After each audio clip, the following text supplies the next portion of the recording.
日前，俄罗斯高调进行萨尔马特洲际弹道导弹首次试射。俄方表示，萨尔马特不仅威力大，还能突破所有导弹防御系统，打击全球任何地方。那么，这款大杀器究竟有怎样的看家本领，能多大程度震慑蠢蠢欲动的西方国家？根据俄罗斯国防部网站的消息，一枚萨尔马特洲际弹道导弹于莫斯科时间4月20号15时12分从阿尔汉格尔斯克州普列谢茨克发射场升空，试验用弹头精准击中堪察加半岛的目标区域。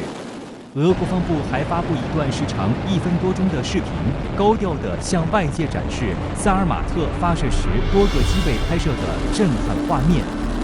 这是俄罗斯首次试射萨尔马特洲际弹道导弹。普京在克里姆林宫观看了试射过程。他在讲话中表示，这是俄罗斯军队先进武器系统发展中的重大事件。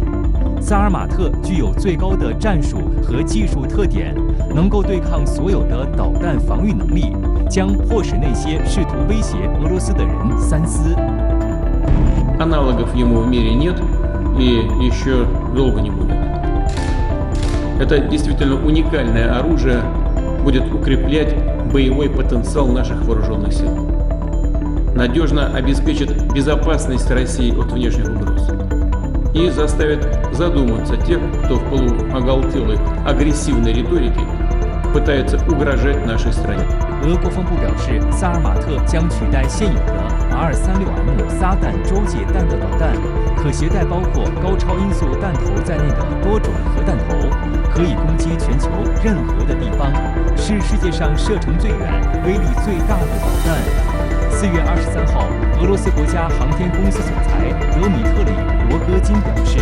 萨尔马特将不止于今年秋季入役。俄军将继续进行萨尔马特导弹的测试，然后交付俄军作战部署。俄乌冲突仍在持续，俄罗斯为何选择此时祭出这款大杀器呢？评论员陈曦认为，北约对俄罗斯的围堵打压愈演愈烈，俄罗斯这是在针对北约进行反威慑。西方国家呢，现在已经集中了大量部队，尤其是这个北约的这个军事力量呢，压到了俄国与其他的这个西方国家这个边境上，尤其是波罗的海三国以及呢白俄罗斯与波兰的边境线。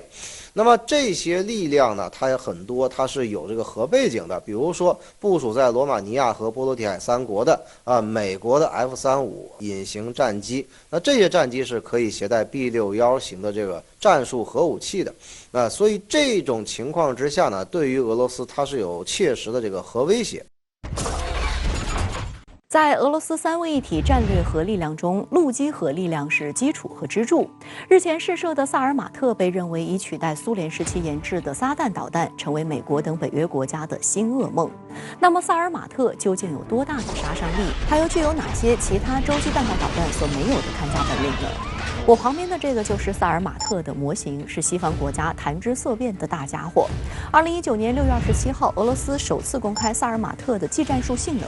这款洲际导弹长是35.5米，直径3米，起飞重量为208.1吨，比4枚亚尔斯加起来还要重，接近上世纪70年代中期服役的 R-36M 撒旦导弹，成为俄军战略导弹史上第2款起飞重量超过200吨的型号。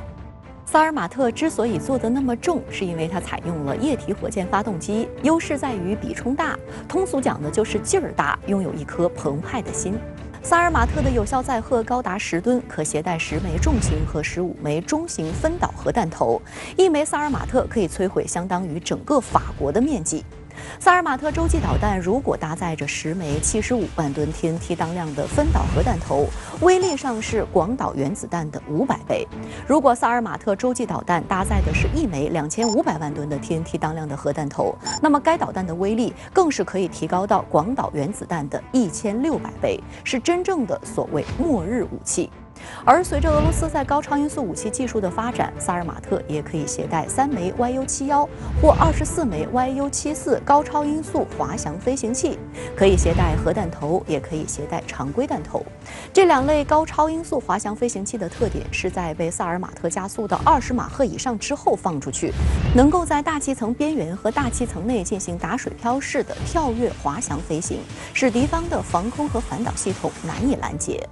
俄总统普京曾介绍说，萨尔马特可以打到地球上任何一个角落。他的一招杀手锏是飞越极地攻击另一个半球的地方目标，其他国家现有和研制中的反导系统均无法对付这种攻击模式。据俄罗斯公布的数据，萨尔马特的射程高达18000公里，比美国现役的民兵3足足多了5000公里，是目前世界上射程最远的洲际导弹，也使得其突防攻击能够不走寻常路。一般情况下呢，俄罗斯的陆基战略导弹威慑美国的路线是从北极方向飞往美国本土，而萨尔马特则可以绕道南极，避开美国的反导系统，然后回身打击其境内目标。根据美国原子科学家公报发布的俄罗斯核武器2021报告，俄罗斯战略火箭部队拥有6型共计310枚洲际弹道导弹，其中有的还需要一些独联体国家联合生产。而普京日前还透露信息，俄罗斯在研发萨尔马特时全部采用本国技术，这一点非常关键，无疑将使俄罗斯应对外部制裁更有底气。负责监督生产萨尔马特导弹工厂的俄罗斯联邦国家机构负责人、俄航天国家集团总干事德米特里·罗戈金称，萨尔马特在4月20号的首次成功试射是送给北约的礼物。有分析指出，发展萨尔马特导弹也是俄罗斯推进3位一体核力量现代化的重要一环。近年来，以美国为首的北约持续对俄实施战略遏制政策，在常规力量无法与北约有效抗衡的情况下，更新核武库就成为俄维护国家安全和战略稳定的必然选择。虽然俄罗斯拥有一个实力与美国旗鼓相当的核武库，在核武器使用方面，俄罗斯有着比美国更为克制的核威慑政策。